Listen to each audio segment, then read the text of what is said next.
Hey everybody, Melissa Simonson here, and I am live with Dennis Simonson, who is our hiring and team leadership and management specialist and expert. So Dennis, thank you for joining me today. Yeah, no problem. I wanted to talk to you guys today about hiring. This is kind of a big deal, and some people are wondering, when should I hire people? When do I need to add to my team? What does my business look like when it gets to that point? Or, how do I go about the process? I'm not really sure how to get started, and I don't know how to get the right person.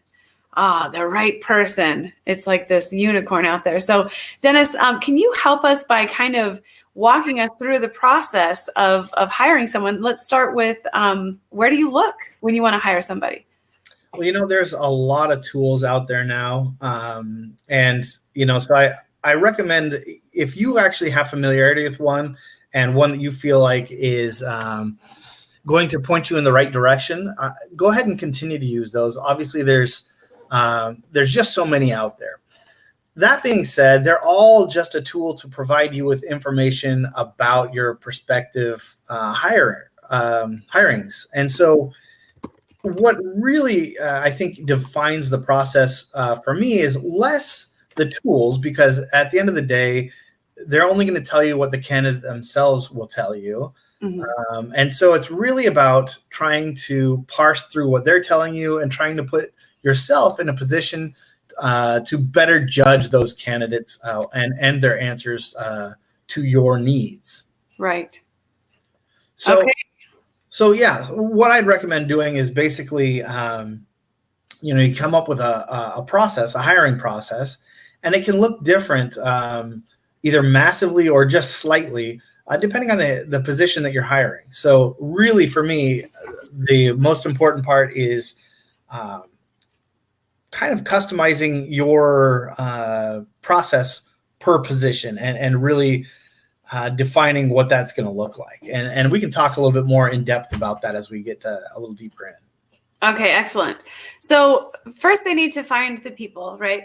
And so I'm going to just put on here a quick banner that has some of the resources. I know that, people use LinkedIn now for hiring. They use Indeed.com. They use Monster. What other ones can you think of just for them to get started? I know that there's quite a few.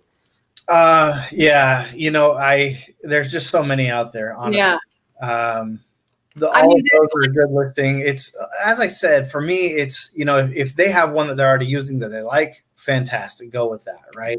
If there's one in your local market, that could be good for you as well. If that's something that's important to you is finding a local presence. I think to some extent it does change, depending upon what it is that you're looking for, what kind of salary you're willing to pay. So I think, honestly, some of those questions actually start going into the position that you're hiring and the way you're going to position yourself as a employer. Okay, so that's a really good point, actually. So the questions that you need to ask yourself, even before you know where to list, are things like, what are the qualifications required? That's going to tell you, if I'm advertising to this audience of people, am I going to find the right candidate? What other questions like that can we give these guys? Because that's a really good train of thought. Yeah. So some of the things I would start off with is, am I hiring for a management position? Am I hiring for a frontline position, i.e. like a kind of a low skill requirement type of position? Am I hiring for a supervisory position?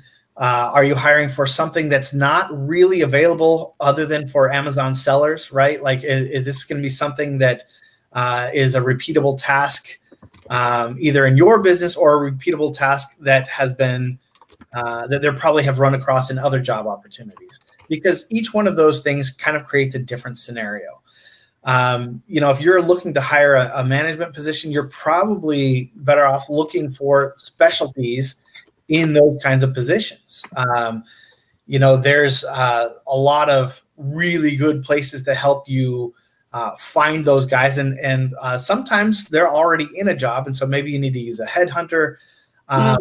But those things kind of also bring up a point of how much you're willing to pay. If you're not competitive, with the price, then you're probably not going to be finding a lot of success on the major tools, because those major tools are being used also by the employees to find the best fit for them. Right. So, it's going to be very easy for them to compare what you're asking of them and what you're willing to compensate them.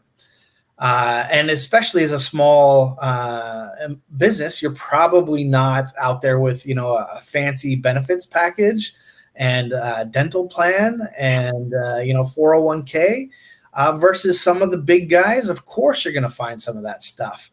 So you really need to kind of probably take a look around at some of the other people that are hiring for that position, get a feel for what it is that they're offering and why.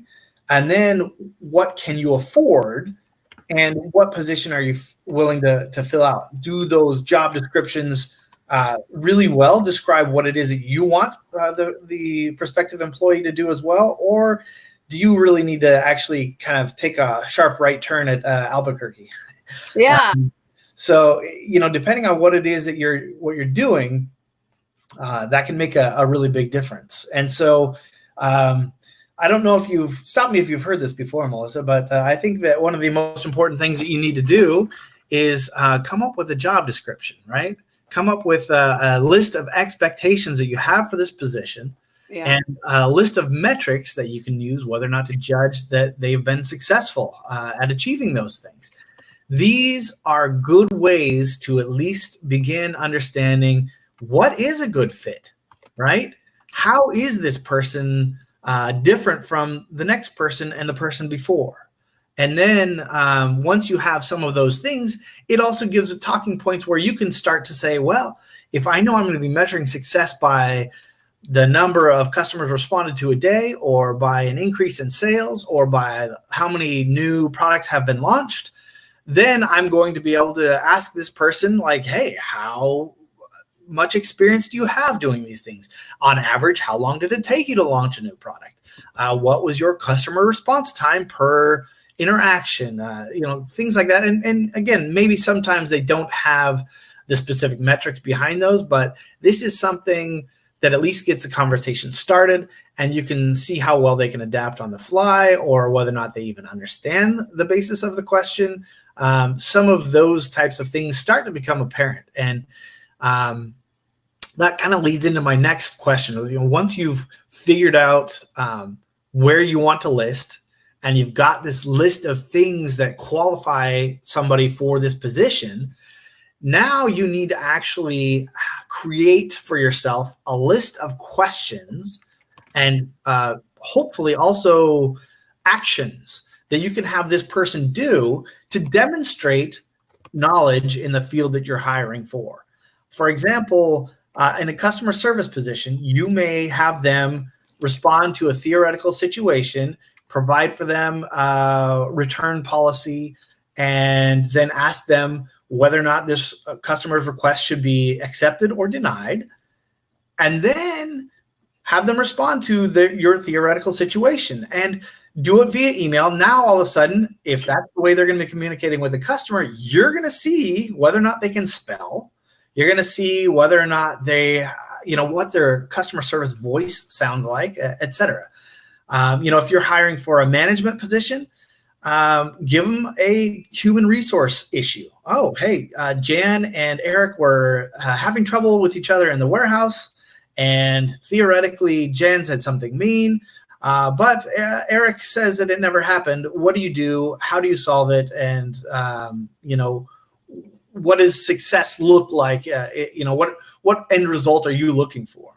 Right. And so you put them in these theoretical situations, and that's how you begin to understand, does this person have the right mindset? Does this person fit what I'm looking for? And so that kind of, actually, that statement leads me into a wise saying I heard from one of my CEOs.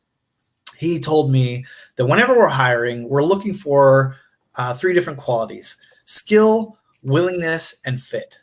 And to me, those are, where you prioritize those 3 are different by employer.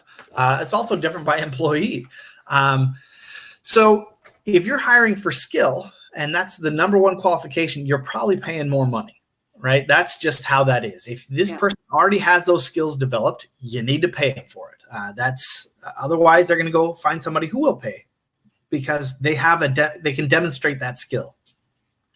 If, however, you're primarily focusing on willingness, then that would include a willingness to learn and understand the position, if possible, right? Not all of these things are, not in every position can you do that. You can't have a CFO who's willing to learn the position, right? There's certain qualifications that they need to have in order to achieve success at that job.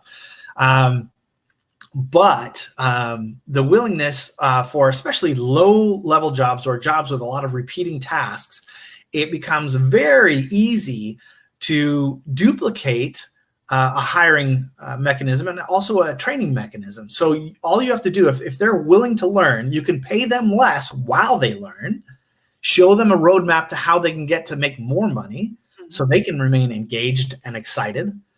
And then you go through and you provide them with all the documentation about, hey, here's the metrics that we're going to be using to test whether or not you're successful. Here's a position chart and the daily responsibilities that you have to accomplish. And here's roughly how long we expect that to take. And if you know those things, all of a sudden the hiring process becomes a lot less daunting, right? Because you already have then also a list of questions you can probably produce. So once I've interviewed for that position, I start to develop kind of a list of, okay, well, I want to make sure my customer service agent can answer these questions. Therefore, I give them that email situation. And based on the results you get from your interviews, you can tweak those questions. But it starts to become very simple to test their ability to understand the job responsibilities that they have and to put them in a situation that's probably a little uncomfortable, but it gives you a chance to judge each candidate based on what you want to see and the attitude you want to see from that position.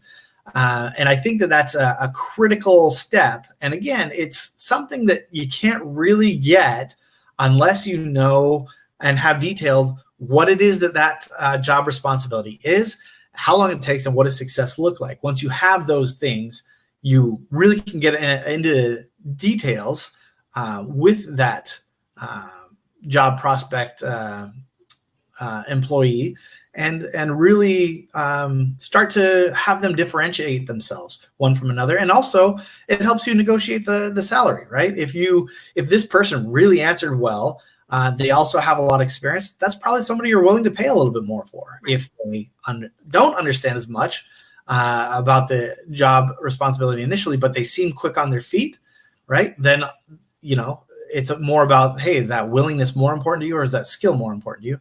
And the fit, to just talk about that for a moment, is does this person fit in with the culture of your company? And if you're a small company, then it's going to be much easier, right? Because basically it's you and this other employee, maybe another 2 employees. And so, how are you communicating? Is this person really old? If so, are they able to use the technologies that you're using to communicate on a daily basis? Are they going to understand the platforms that you're on and the info systems that you're using to run your business? Because sometimes that can be a struggle for older people, especially if they don't want to learn the technology or cannot learn the technology. A lot of people with those skills may have developed it on a certain platform, and if you don't have that platform, they may not be able to demonstrate those skills for you. So those are all reasons why you look for skill, willingness, and fit, and then how you ask those questions in an interview. That's excellent. Very, very poignant. So on that, I want to share my screen real quick and show you this, if I can. Your face says, maybe I can. There it is. Do you see it? Is it there? I do. I see it. Oh. So you don't hire for skills. You hire for attitude. You can always teach skills. So you had a note about that. It's true, and it's also you had an additional note. Can you tell everybody else what that was? Yeah. So first of all, I love the comment. It's fantastic. But it also tells you who you are as a manager And frankly speaking, some people can't manage that way. I recommend first and foremost, be true to yourself, be true to your management style. You do need to adapt and you do need to learn, but you can't embrace failure, right? If you know that you're not going to be doing certain things, either A, you need to decide this is detrimental and it's something I must adjust, or B, you say to yourself, you know what? That's not something I can do. Therefore, I'm going to have to work around this problem in a different manner. And so that statement that he provided is absolutely fantastic because it puts you in a position to hire less qualified employees. The downside to this strategy, and it is a strategy, is that even if they have the right attitude, again, some of those jobs you can't teach unless you have the skill. Like there's some things, maybe you have to have a degree, maybe you have to have a certification. There are just some things that don't come that way. I do love the strategy if you can invest the time and when you invest the time. Because again, I'm also recommending that you do develop this list of job responsibilities, that you do develop a list of metrics to measure their success, because the more you can communicate with this potential employee, and once they're hired in particular, the better off you're going to be to set them up for success, which thereby means you're set up for success. If, however, you don't have that time, or you're not going to make the time to do that, because let's be honest, this is the challenge. In my mind, most of the people that I've spoken with, I've hired hundreds of people, and I've had, there's some bad luck that you're going to have. Like you can't just completely weed out all the bad candidates because just like a first date, everybody's presenting the most positive face that they possibly can. And so you don't see the bad habits up until they start attending work and you actually get to see them on the job. However, you can avoid a lot of that. You can weed out many other candidates by simply, again, understanding what you're going to ask from them and demonstrating for them how they're going to be measured and the kinds of situations they're going to find themselves in with your hypotheticals. This helps you really drill into their mentality. Yeah. And like that advice was just saying, you hire for attitude. If they have a fantastic attitude, they're going to want to learn. They're going to want to understand your business. They're going to know the context behind the reasons why they're being asked certain questions, and use that to grow and adapt and really possibly graduate into a better part of your company, or taking on more responsibilities in your company. And I think that's great. If, however, you don't have a well-defined position and you don't have the right mindset, I guess, because it's a mindset, to make up your mind to go out and actually measure these things and to take the time to commit to training somebody and providing with that kind of mentorship level. If you're not going to do those things, this statement's not going to work out very well for you. Instead, you should probably be focusing on a skill candidate. And then you're just kind of hoping that this person has a good attitude, and you're hoping that they fit well with your company.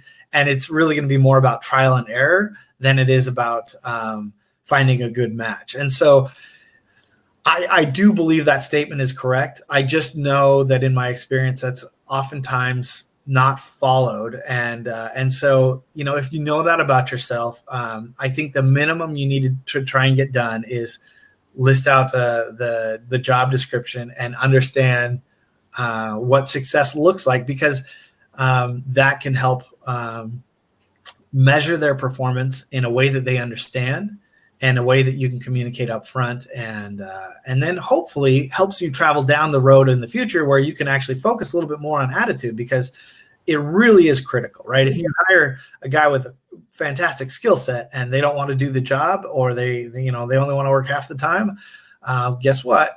you're probably not going to have an employee that's going to be getting the job done for you. So I definitely agree with the statement, but I also know that entrepreneurs can sometimes look to save time in the hiring process by, hey, this guy's got fantastic skill set. I don't really know how to find out the mindset and the attitude, or I have not invested enough time in the hiring process to find that thing out. So so understand who you are and hopefully, again, move toward that.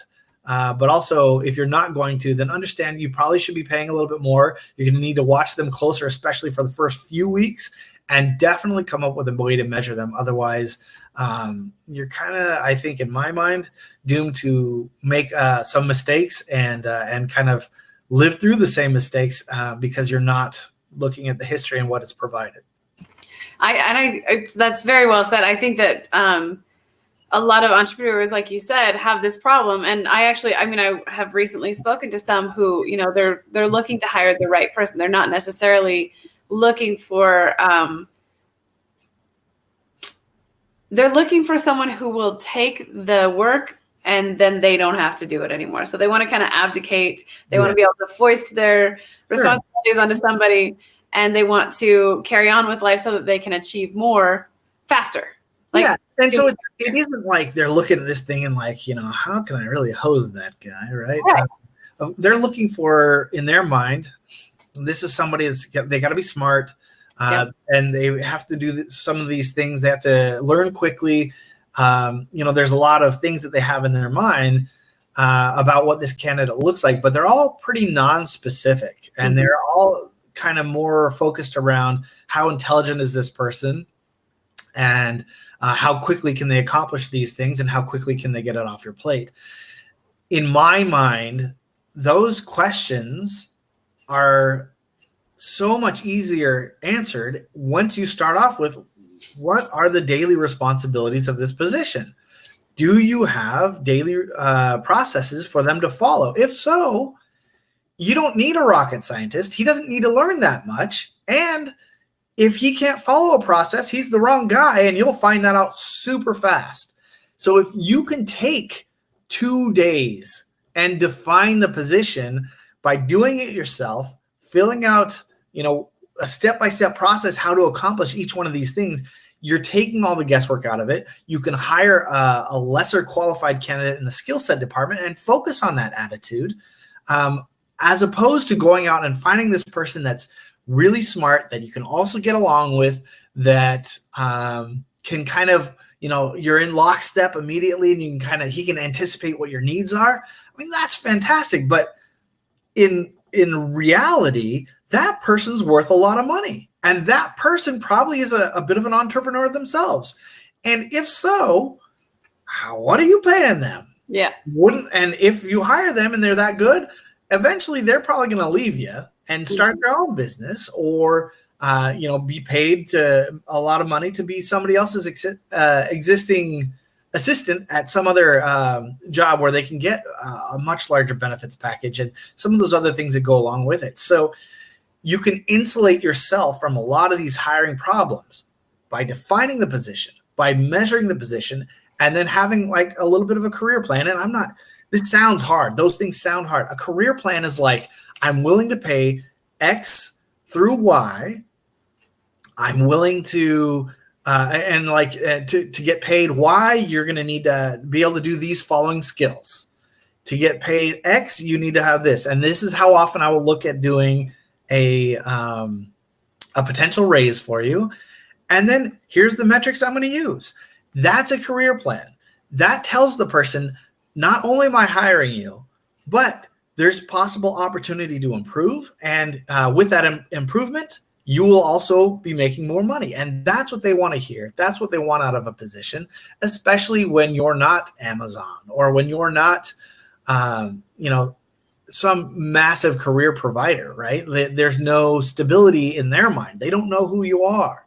So providing them with this kind of a mentality really helps them understand the position, set them up for success, helps you lower the amount of money that you have to pay them. And it really helps you, again, focus on those questions that can set them apart one from another and really find out, is this person a good fit for my business and a good fit for this position? And how long will it take them to get up to speed? Wow. Yeah. Very, very good points. I think what we should do now is look at how this looks different. There's different types of entrepreneurs at different levels, right? So if you guys all remember from our last example, I'm going to give you a quick rundown of our seller types. We have seller type A is Joe. He is a beginner. He has one product listed on Amazon. He's kind of still figuring things out, and at this point does not have any employees. So Dennis, how would this look to him if he needs help? So for Joe, it's really about taking stuff off of your plate immediately and getting that stuff kicked off to elsewhere. And so for Joe, you need to look at those responsibilities that you feel comfortable enough to pass on to somebody else, right? It's probably not going to be the financial responsibilities, right? You don't want to turn over your bank account as your first hire. Probably not the best fit. And if so, it's going to be a little expensive. So I think for Joe, it's really like, are there repetitive tasks that I do on a daily basis that don't require much skill? Mm-hmm. And if that's the case, then you should consider, is there a vendor out there that can provide these services? What's that cost? Right. And what's an Upwork employee or a Fiverr or somebody like that on a part-time scale? And then what would it look like if I hired full-time? And so those are things you can start to explore. You can look at Indeed, you can look at Monster, and really get some comparatives between those three different options, right? And then your comfort level with those three options. And then just like I've been saying and will continue to say, understand the position, right? So you're doing this thing every day. Take the time, write down the steps, right? That's your job description. Come up with the processes so that they can actually accomplish it the first day without much supervision, right? And then now you have the basic building blocks, and then figure out how you're going to measure their level of success, right? How many per day are they doing? What's the quality? How do you measure the quality? And then, is there any kind of incentive based around that? And by doing those things, Joe now is been able to figure out the parts of his day that are repetitive, that he can move on from, and that are not company sensitive. They don't have any sensitive information. And so even though he's going to spend a little bit of time in that process, it's going to ultimately liberate him forever forward. Mm-hmm. However, if you miss the step where you're defining what it is that success looks like, you're going to find it very difficult. You're going to go for it a week and you're going to be like, I haven't heard from this guy in a while. I hope he's doing all right. It seems like a good sign because I haven't heard from him, but by the same token, are things getting responded to? Whatever the case may be for that position, you start asking yourself some questions. And if you're not sure how you're going to measure him, all of a sudden you have a lot of questions about how you're going to measure him and what's actually happening. And then again, same thing with kind of the job description. If you don't have those, it becomes very difficult to separate one resume from another resume. And to try and figure out, does this person have the right attitude? Is this person going to be taking care of my customers, my clients, my vendors in the way that I want? Are they going to be looking for the kind of items that synergize with my brand? That kind of thing. And this is the hard part, I think, for any entrepreneur is you have to understand that even though it takes time, if you don't take the time to communicate and provide them with the context of what it is that your brand is about, what it is you're trying to accomplish with it, then they're not going to understand, right? You're going to be, in their eyes, to the customer as well, you're going to be a little inconsistent. You're not going to have good, consistent answers to those questions. And so they're going to try and take their lead from you. And if it seems like in their eyes that it's not well-defined, then you're going to start to see kind of some fluctuations in their own performance because they're trying to figure out the way that they can make you happy and thereby making their job safer and try and get a raise, right? So the better you can communicate with your employees, the better off you're going to be. And so like I said, for Joe, this has been a long story, but for Joe, at the end of the day, find a repetitive task, compare those three options, hiring a vendor, hiring a full-time, or hiring a part-time, and then see what those options can provide for you, and what the comparison rate is, and set yourself up and them for success by going through the processes. Excellent. Okay. So yeah, I think that this is where you kind of are at that level where maybe you're thinking, okay, I need like a marketing agency, or I need like someone who can handle this part of my business for me, or I need a bookkeeper now, because now that I'm, kind of at this level, I'm not sure I can keep up. So those are all good questions for vendors, like you said, or for hiring a person who works for you, even if they're a contractor or a freelancer. So excellent. Okay, so then our seller type B, everyone say hi to Gus.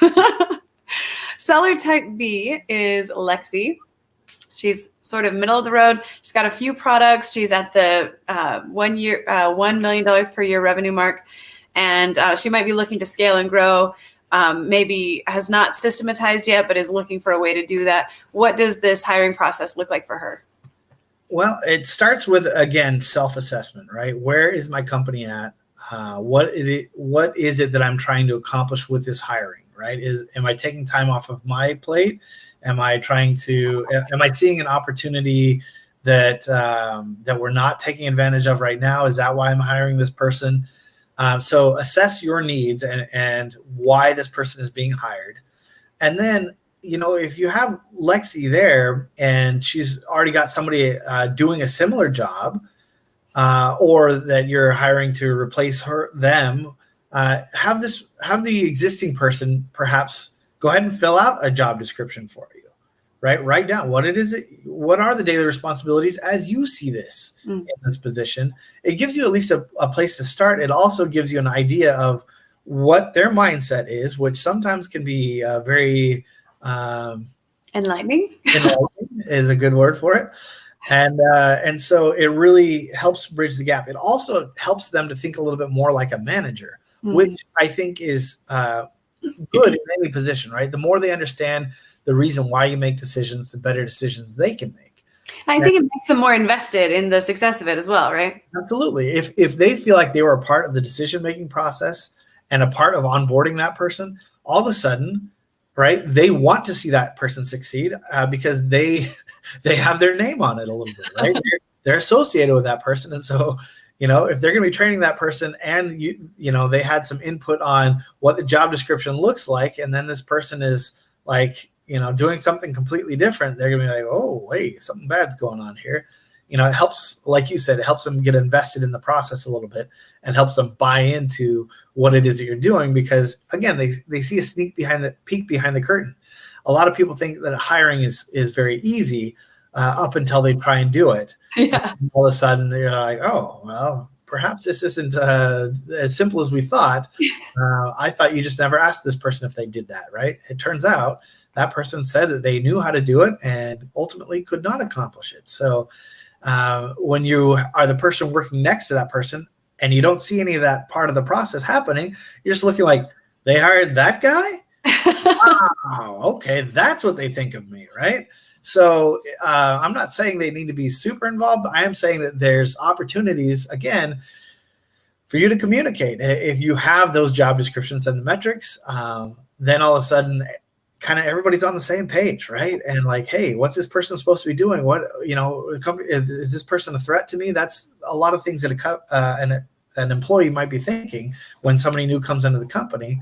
And if you have a job description of what that position is and what it is that they're there to do and how they're going to be measured, that takes away a lot of anxiety. It also provides them with an opportunity. Hey, maybe I can do an internal hire. Is somebody that I have on staff capable of doing what it is I'm asking? They have the most familiarity with your systems already. They have the most familiarity with who you are and how you like to have things done.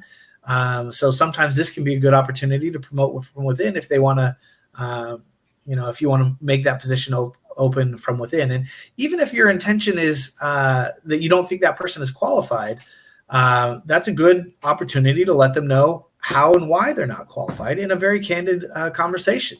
This then provides them with a added, incentive to try and move up. Like, hey, they were hiring, they interviewed me for the spot. I need to improve on these key areas if I want to be considered. If I can't do these following tasks, that's right in the critical daily responsibilities, I'm not going to be considered for this next time it comes up. And clearly this company is growing. So if I want to stick around and be a key contributor, then I better up my game. And so I think those are the best places for Lexi to get started. Excellent. Okay, well done. Okay, so then our last seller type is Eric. He is a big seller. He's got a whole catalog of products, parent and children. He's an 8-figure seller. He might be in retail stores like Staples and REI and those kinds of places, Home Depot, I don't know. And so he's got options. He's got stuff going on, and he definitely has already got a team, I assume. So what does hiring look like for him?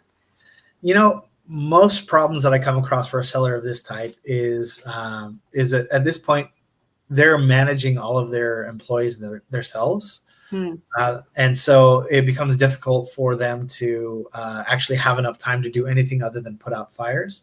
So a lot of times these people are considering hiring a supervisor or a manager and are hoping to get some of those HR responsibilities off their desk.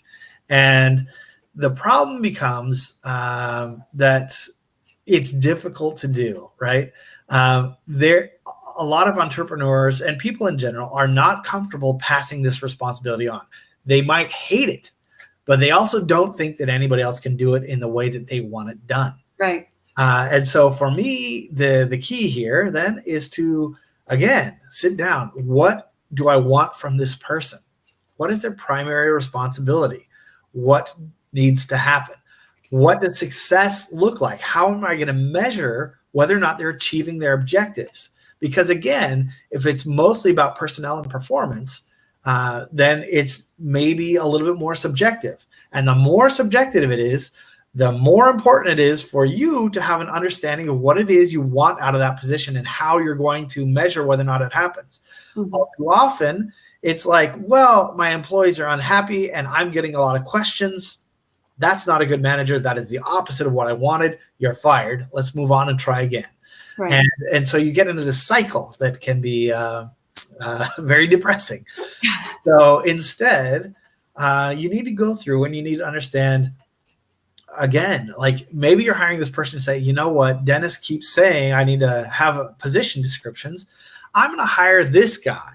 Let's have them go through and lead this process where I'm going to have each one of my team members write it up. What is my position description? Then have him double check that, see if he agrees with it. Maybe have him go through a couple of those jobs when you hire them as well. That way they understand what it is that's expected out of that position and can empathize with them a lot better and also understand what's critical to success, where there's maybe some superfluous activities going on, and really put them in a position to understand the team that they're leading as well as the position that they're in and how to improve the positions that they're managing. And then again, how they're going to be measured and how frequently you're going to look at those types of activities with this person, because this person does need a portion of your time. So you should try and understand that going into it and how much you're going to commit to them. Probably at least once a week later on, you're going to want to have a meeting with them once a week to try and say, hey, these are the things that we talked about on a weekly basis. Here's the stuff that I handled, just so that you're aware in case this does turn into a bigger problem other than what I think it is, which is just kind of a blip on the radar right now. Early on, you probably want to meet with them probably, once a day at least, just so that you can understand how well are they understanding what's expected out of them? How well are they gelling with the team around them? How well are they able to accomplish the daily skill set which you've asked them to do? And are they living up to it? Because the early on in the process is the best time for you to help steer the ship and make the right choices. And then again, having an understanding of what it is you expect from this person really helps you ask the right questions to weed out the people that aren't going to have the right skill set, the right attitude, or maybe won't fit with your team. If you're hiring, somebody who's not going to be able to adjust on the fly or that doesn't like managing a bunch of people and instead are only good with the statistical portion of events or the measure the data portion of events, that could be fantastic, but that's maybe a separate position. Maybe you need that person to handle both of those sides of the equation because you're a small company. But understanding that there are different sides to a job and whether or not that person has the skill sets and the strengths to really go through and match up with all aspects of that position. And maybe you find out, what, I'm expecting too much out of this position. I need to hold this one back and continue to do that. But I can find a really good candidate. There seems to be a lot of people that have these qualities without the other one associated with it. So maybe I need to adjust my expectations out of this position. Yeah, that's so poignant. You made so many good points there. It's hard to reflect on all of them. But this is why I like talking to Dennis about leadership and management. It's because he thinks of one thing, but he projects that out into the future and all of the ramifications that decision will have and how you can start strong instead of kind of figuring it out as you go and failing fast so that you can do better. He can see what will happen. And so I like that he's given us a good indication of that. So that leads into, it really is a lot of what you're saying, right? It does allow me to see, hey, there's going to be a lot of potential issues that come up. And part of that is you go down the road and you can see the pitfalls down the road. Yeah. But another part of that is because if you're always asking these questions that I have repeatedly mentioned, then you're going to find yourself in a position to really start understanding how these things affect the future and that they're a good idea, even if you can't foresee the results, right? Because it puts you in a better position and you start to understand the pitfalls, and it starts basically creating a new mindset for you to help start to see these things. You start seeing things before they come up as a problem because it's procedural, and you're like, well, if I don't have this is going to happen. It really becomes a skill set that you are developing. So as you get better at that, it becomes something where you really can foresee a lot of potential results before they happen, either positive or negative. Mm-hmm. Yeah, that's such a good point. It's like we talked about in a previous episode where you kind of like, working out that muscle so that you can get better and better at it, and then it's a reflex or a habit instead of a muscle that you have to continuously like stress your brain. It feels exhausting. Like it's mentally exhausting to think these things on purpose all the time. But guys, I think it's worth it. I think the way he's saying, the reason why he's so impressive with what he can come up with on the spot is because he's flexed this muscle so much. So, or, what's it called when you like work out a lot? It's not flexing. It's working out. Working out. So, okay. Well, are there any final thoughts you want to leave these guys with before we let them go, Dennis? Yeah, I just the final thought for me is, go through the hiring process that you feel most comfortable with. But if you're finding that, you're not getting the kind of candidates you're hoping for, or that things aren't working out the right way, maybe it is time to consider doing some things to change. And then unfortunately, as with many things, it does mean probably sinking a little bit of time into that. But, where is your time best spent? Is it best spent trying to reduce future labor? Because when you have these job descriptions, you're not going to have to recreate them over and over. Yeah. And when you have these metrics for success, that's going to save you time when you're communicating with the employees in the future. And it's going to save you a lot of questions that they're going to ask if you have these processes created. And then it helps you create a framework for reviews in the future. It's going to help you create a framework for, does this person, should they be hired? Should they be fired? What am I looking at? And so I know everything is about going at Mach speed, right? And getting things done and fail fast so that you can, get over that problem and understand it better and then move forward. Once you've done that a few times, I'm telling you, by doing those things before your hiring process, it's absolutely going to be easier, and it'll be more apparent how quickly somebody's going to be, let go or required to be let go, or if they're going to be successful in your company. So you'll find yourself with less problems in the future, right? It's an investment. So That's all I have to say. I think that if you actually utilize these tools, it's going to have a massive difference for you in both employee productivity, happiness, and their ability to hire correctly more frequently. Excellent. Okay. Thank you so much again for your time, Dennis. We'll see you guys here next week. We've got a unique situation that has come up for me. I'm sure it's come up for many of you if you have had employees or have led a team. And we'll be talking about that next time. Dennis, thank you again for your time today. No problem. All right. We'll see you guys next time.